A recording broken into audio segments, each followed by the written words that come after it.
या देवी सर्वभूतेषु माँ कात्यायनी रूपेण संस्थिता नमस्तस्यै नमस्तस्यै नमस्तस्यै नमो नमः।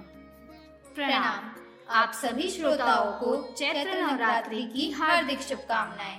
आप सुन रहे हैं देव संस्कृति विश्वविद्यालय के पत्रकारिता एवं जनसंचार विभाग द्वारा संचालित रेडियो देववाणी।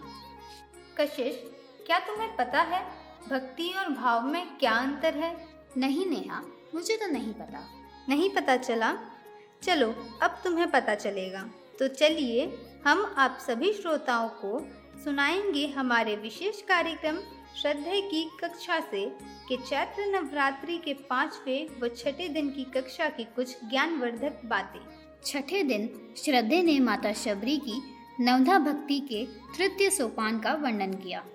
इसी के साथ विशेष कक्षा की शुरुआत प्रज्ञा गीत के माध्यम से हुई, जिसे शांति कुंज के संगीत विभाग द्वारा लयबद्ध किया गया, जिसके बोल कुछ इस प्रकार है। हमने आंगन नहीं बुहारा, कैसे आएंगे भगवान, कैसे आएंगे भगवान, कैसे आएंगे श्री राम, कैसे आएंगे भगवान, कैसे आएंगे श्री राम, कैसे आएंगे। श्रद्धे बताते हैं कि अगर आपके अंदर भक्ति की भावना है तो भगवान अवश्य आते हैं। भगवान राम के लिए ऋषि मुनि पर्वत तैयार किया गया, क्योंकि वहां बाली का जाना संभव था।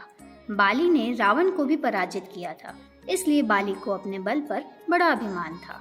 इसकी व्याख्या करते हुए श्रद्धे बताते हैं कि भगवान राम का बाण लगने से जब बाली भूमि पर गिर पड़ा तो भगवान राम से पूछा उसने, आपने मेरा वध क्यों किया? भगवान राम ने कहा कि बाली के अभिमान का क्या कारण है? इसका कारण बता देगा। मूढ़ तो ही अतिशय अभिमाना, है मूर्ख, तुझे बहुत ज़्यादा अभिमान हो गया था अपना।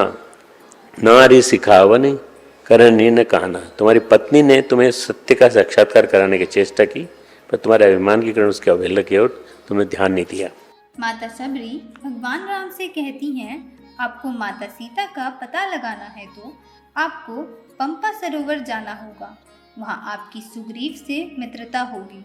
इस कहानी का वर्णन करते हुए श्रद्धे बताते हैं कि पंपा सरहि जाऊं रघुराई, जहाँ होई सुग्रीव मिताई, यहाँ आपके सुग्रीव से मित्रता होगी। सुग्रीव से मित्रता करने के लिए भगवान श्री राम पंपा सरोवर जाते हैं। उन्हें आते देखकर लगता है, सुप्रीम को लगता है कि शायद ये बाली ने तो नहीं भेजा इनको मुझे मारने के लिए। पहला चिन्ह जो आता है, इस प्रकार सुग्रीव के पास उस दृष्टि का अभाव है भगवान को पहचाने। अनेक दुर्बलताओं के होने पर भी सुग्रीव में महान गुण हैं। उसे अपनी दृष्टि पर विश्वास न होकर हनुमान जी जैसे महान संत पर विश्वास। नेहा, क्या आपको पता है गुरु और शिष्य के बीच कैसा संबंध होना चाहिए? नहीं कशिश, क्या आप मुझे बता सकती हैं? अच्छा, अब सुनो, मैं बताती हूँ। गुरु और शिष्य का संबंध राम और विश्वामित्र के समान होना चाहिए, जहाँ प्रभु श्री राम गुरु के वचन सुनकर गुरु के चरणों में सर झुका लेते हैं। इसके अलावा हर्ष को उत्पन्न करते हैं और विषाद को खत्म करते हुए सहज स्वभाव से उठ खड़े होते हैं। यह श्री राम की एक गुरु के प्रति उनकी शिष्यता को दर्शाता है। सुनी गुरु वचन चरण सिर नावा, गुरु के वचन सुनते ही उन्होंने चरणों को प्रणाम किया, सिर झुकाया। हर्षु विषाद न कछू आवा, न तो उसमें मतलब बिल्कुल राम जो है मर्यादा पुरुषोत्तम है।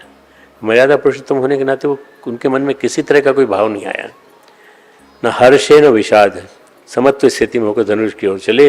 एक शिष्य के रूप में भगवान राम का जो स्वरूप आता है, ये शिष्य का गुण है। देखिए, गुरु ने कहा, अरे तुम जाओ, मैं कह रहा हूँ ना, मेरी गारंटी है। इसी प्रकार हमें भी अपने गुरु का सम्मान करना चाहिए। अरे नेहा, देखो ना, विदा लेने का वक्त आ गया और हमें पता ही नहीं चला। तुमने सही कहा कशिश, मन तो कर रहा है कि यह श्रृंखला कभी समाप्त ना हो, पर निराश मत हो। आगे भी श्रद्धे की कक्षाओं के माध्यम से हम ऐसी ही ज्ञानवर्धक बातें अपने जीवन में उतारेंगे। तो आज की इस श्रृंखला में सिर्फ इतना ही। आपसे जल्द मिलते हैं देववाणी के विशेष कार्यक्रम श्रद्धे की कक्षा से के अगले भाग में, जिसे आप सुन सकते हैं DSVV TV के YouTube चैनल पर। इस कार्यक्रम के लिए शोध और आलेख तैयार किया शिखा वर्मा ने, तकनीकी सहयोग किया निशा वर्मा ने तथा आपके लिए इसे प्रस्तुत किया कशिश वडेरा और नेहा जिंदल ने। आज के कार्यक्रम में बस इतना ही। अब हमें दीजिए अनुमति। प्रणाम।